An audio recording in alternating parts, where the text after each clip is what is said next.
What if the real issue isn't your problem, but your refusal to let Jesus into it? Be sure na patapusin mo ang video na to para malaman mo ang one big powerful message sa'yo ni Lord that can change your life.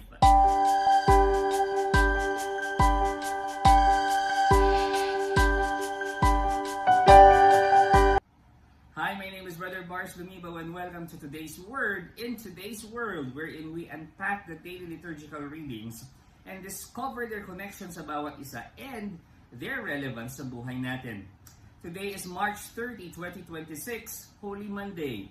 And our first reading is from Isaiah chapter 42, verses 1 to 7. I encourage you to open your Bible and read it.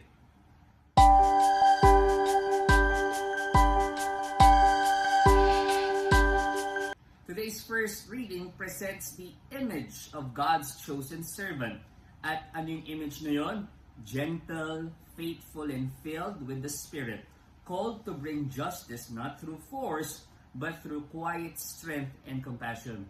Sa first reading po natin, ang nakamamangha doon ay kung paano gawin yung mission niya ng servant. Anong sabi doon? He will not cry out nor raise his voice. Ano pa? A bruised reed he will not break. This reveals a kind of leadership and service that is deeply patient and merciful. Nire-remind po tayo na ang tunay na lakas ay hindi nakikita sa kapangyarihan o ingay, bagkos in the ability to uplift the weak, to be tender with the broken, and to remain steadfast in doing what is right. Moreover, ito pong first reading natin also speaks of a mission that goes beyond oneself. The servant is called to be a light to the nations, to open the eyes of the blind, and to set the captives free. This is not only fulfilled in Jesus, but it is also an invitation para sa ating lahat. Sa ating simpleng paraan, we are called to bring light where there is darkness. We are called to bring hope where there is despair, bring freedom where there is bondage. We may not always see the impact of our actions, pero every act of kindness, patience, and truth contributes to God's greater work sa mundong ito. In today's world, kung saan maingay, merong harshness, merong division, this reading gently calls us back to a different way of living. Firm in our values, yet gentle in our approach. Committed to justice, yet guided by love.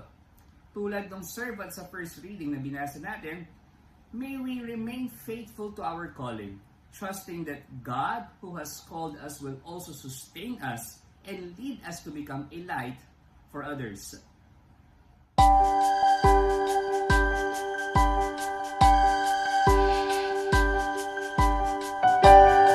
Thank you for staying. Be sure na patapusin mo ang video na to para malaman mo ang connection ng first reading natin at ng gospel reading natin. Ang gospel naman po natin ay galing sa John chapter 12 verses 1 to 11. I also encourage you to open your Bible and read it.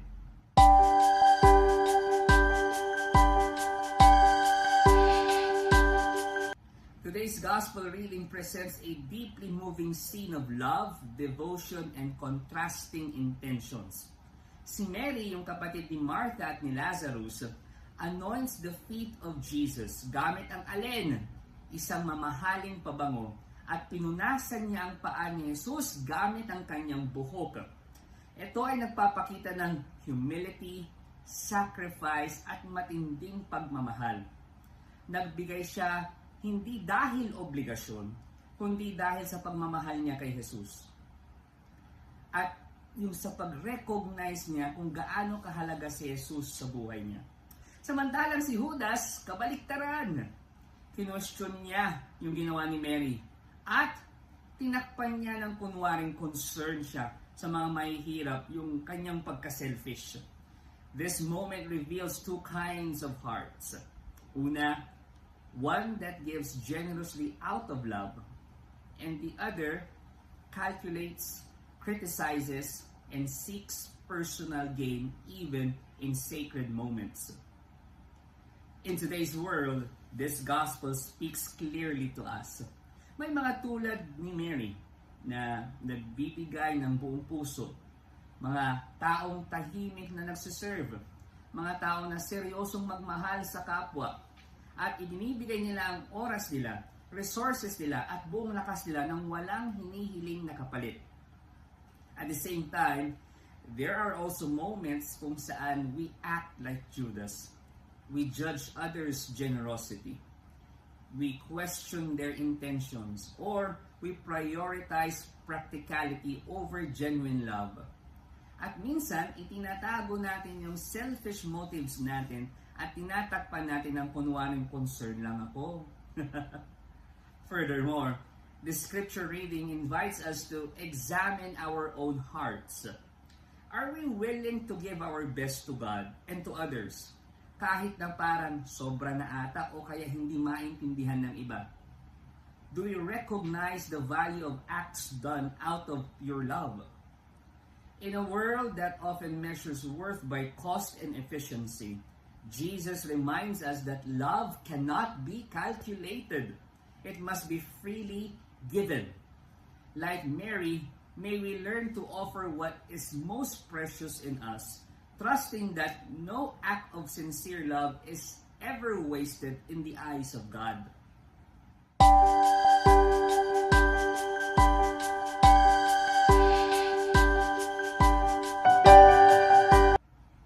Now, let's start the first reading and the gospel reading. Ano nga bang connection nila sa bawat isa?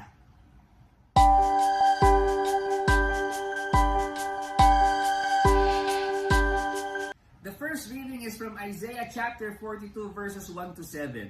It reveals God's chosen servant who brings justice with gentleness, opens blind eyes, and restores those in darkness. Yung gospel naman po natin from John chapter 12 verses 1 to 11 shows Jesus being anointed by Mary, a costly act of love that prepares him for his mission and reveals true devotion over empty criticism. Pag pinagtahi po natin yung dalawang yan, our liturgical readings for today tells us that Jesus comes as the servant who restores and brings light into our darkness. And those who truly recognize Him respond not with hesitation, but with extravagant love and worship. And here's our one big powerful message for today. Jesus steps in your darkness to fix what's broken. Don't hold back from Him. And here's our question for your personal reflection or for your group discussion. Are you responding to Jesus like Judas, calculating and holding back? Or like Mary, pouring out your love without counting the cost? Why? Pwede po itong mga tulong sa inyong devotional time, sa inyong quiet time, sa inyong prayer time, sa inyong journaling. And you can also share your answers to my comment section. Let's bless one another.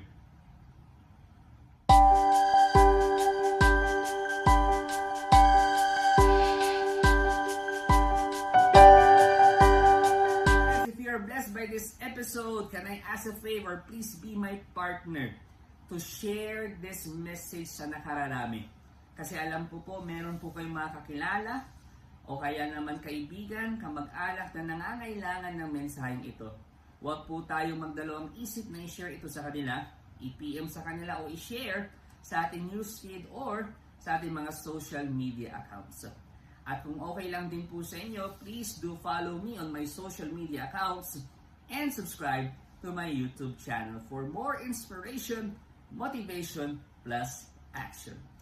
This has been Brother Bars Lumibal for another episode ng Today's Word in Today's World. I'll see you on our next episode. God bless you more. Mama Mary loves you.